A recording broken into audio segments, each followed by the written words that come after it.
उस शाम काफ़ी तेज़ बारिश हो रही थी। दूसरी मंजिल पर वाक़या मेरी ख्वाबगाह में बहुत बड़ी खिड़की से टकराती बारिश का शोर, शीशों पर बहते पानी की बूंदें और हल्की सी ठंडक के माहौल में मैंने स्वेटर पहन ली। मैं यहाँ तन्हा रहता हूँ क्योंकि मैंने शादी नहीं की और मैं जिस कंपनी में डायरेक्टर फाइनेंस हूँ उसी की तरफ से ही ये शानदार रिहाइशगाह मिली हुई है। मैंने अपनी सहूलत के लिए एक मुलाजिम भी रखा हुआ जो खाना भी बना लेता है और दूसरे काम भी करता है। इन सब आसाइशों के दरमियान मैं अपने आप को तन्हा ही समझता हूँ। मैं तन्हाई के बूझ से अक्सर बातें करता हूँ, मगर मेरे मुलाजिम और दोस्त समझते हैं मुझे ख़ुद कलामी की आदत पड़ गई है। मैं खिड़की के पास खड़े होकर बारिश और नीचे नज़र आने वाले बागीचे का नज़ारा कर रहा था कि मेरा मुलाजिम हल्की आवाज़ में दस्तक देकर अंदर आया और कहने लगा, मुश्ताक साहब आए हैं और कह रहे हैं उनको अचानक अपने गांव जाना पड़ गया है, इसलिए कुछ रकम उधार चाहिए। मैंने रकम पूछी और बाहर निकलकर मुश्ताक साहब को देकर रुखसत किया। अंदर आया तो मेरे मुलाजिम ने कहा, सर एक बात पूछूं, नाराज़ तो नहीं होंगे? मैंने कहा, पूछो तो।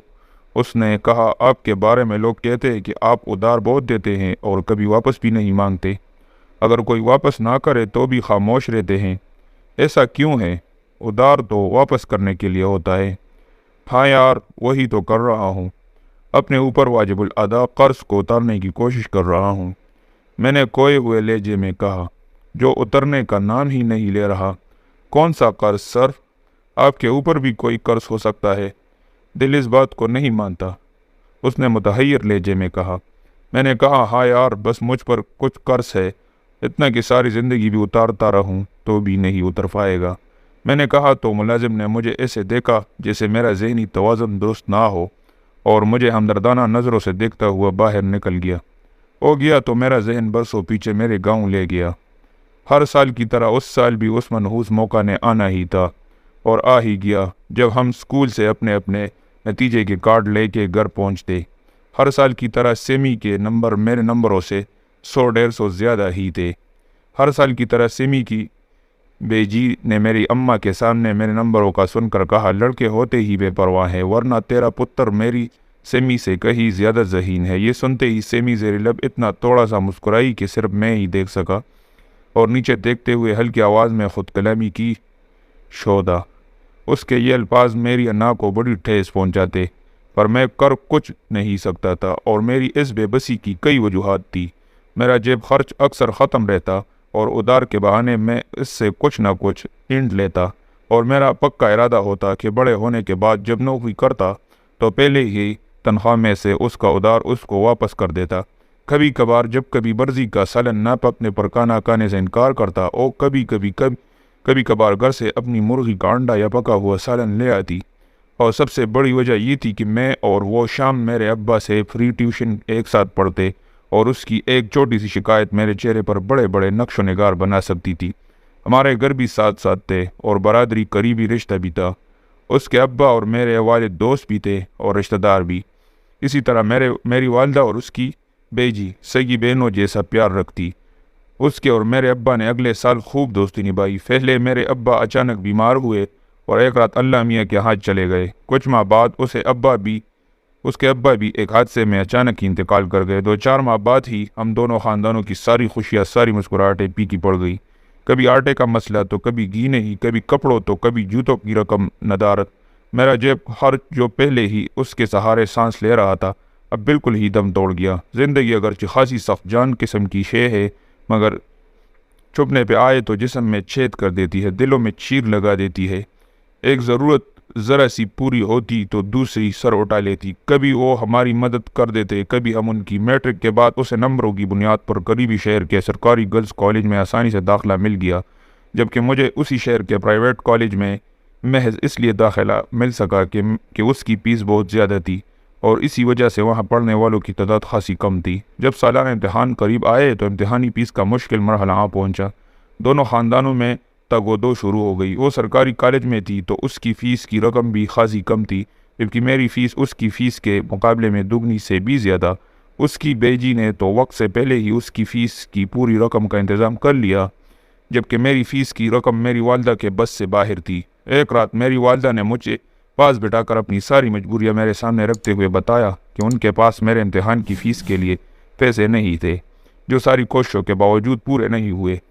फिर बताया कि पुत्र, रब की मर्ज़ी शायद यही है कि तू तालीम छोड़ दे। अम्मा ना भी बताती तो भी सब कुछ आया था मेरे सामने। अगरचे मैं कोई शानदार तालिब इल्म नहीं था, ना कभी तालीम मैदान में किसी शानदार कारकर्दगी का हामिल, मगर जहाँ मुझे मेरी तालीम के ख़ात्मे ने अंदर से तोड़ा, वही मुझे उस ख्याल ने भी हिला के रख दिया कि अब सेमी तालीम जारी रख के मुझसे ना सिर्फ आगे निकल जाएगी, बल्कि मेरी और उसकी दुनियाओं के बीच एक दीवार खड़ी हो जाएगी। मैं सारी चौकड़ियाँ भूल गया था, बस घर पड़ा रहता या कि तो मैं घूम फिर के शाम कर लेता।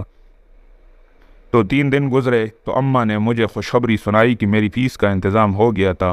मैं सुबह कॉलेज गया और फ़ीस जमा करवा दी और फिर पहली बार सब कुछ भूल कर इम्तहान की तैयारी में जुट गया। मैं पास भी हो गया और मुझे यूनिवर्सिटी में दाखिला भी मिल गया, पर मुझे शहर के हॉस्टल में रहना पड़ा क्योंकि रोज़ाना घर आना जाना नामुमकिन था। इसी दौरान 2 बड़ी तब्दीलियाँ मेरी ज़िंदगी में आई। एक तो सेमी के बारे में पता चला कि उसने पढ़ाई छोड़ दी। सच तो यह है कि मुझे उसका बहुत दुख हुआ।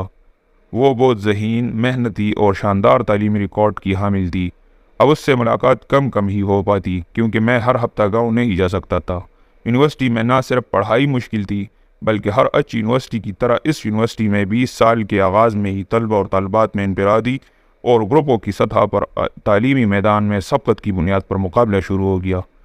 इसलिए अक्सर वीकेंड भी पढ़ाई और प्रेजेंटेशन बनाने में गुजर जाते। मैंने जी भर के मुकाबले किए और अपनी कामयाबियों के झंडे गाड़े, और फिर एक शानदार डिग्री लेकर यूनिवर्सिटी से निकला तो मुल्क की बहुत ही मशहूर अकाउंट एंड ऑडिट फर्म ने ख़ुद ही मुझे इंटर्नशिप की पेशकश की, और इंटर्नशिप की कामयाबी के बाद इसी फर्म में मुझे एक शानदार ओहदे की पेशकश हुई और आज मैं इसी फर्म में डायरेक्टर फाइनेंस हूँ। मेरी वालिदा इस जहाज़ से रुखसत हो गई है, इसलिए अब गाँव बहुत कम जाना होता है। आज जब बहुत साल पहले आखिरी बार मैं वालिदा से मिला था तो कई दिन गांव में रहा। सिमी की शादी हो गई थी और किसी और शहर रहती थी। एक रात बातों बातों में सिमी का जिक्र भी आया तो पता चला कि उसका शौहर आदात का बहुत सख्त और कम पढ़ा लिखा था। कम आमदनी की वजह से उनके घर एक तनाव रहता और वो सिमी पर कभी कभी हाथ भी उठाता रहता। मुझे बहुत अफसोस हुआ तो वालिदा से कहा, काश सिमी ने पढ़ाई ना छोड़ी होती तो उसकी शादी किसी बेहतर इंसान से मुमकिन होती। ये सुनते ही वालिदा ने मुझे बहुत दुख भरी नज़र से देखते हुए पूछा, तुम्हें पता है आखिर सिमी ने पढ़ाई क्यों छोड़ी?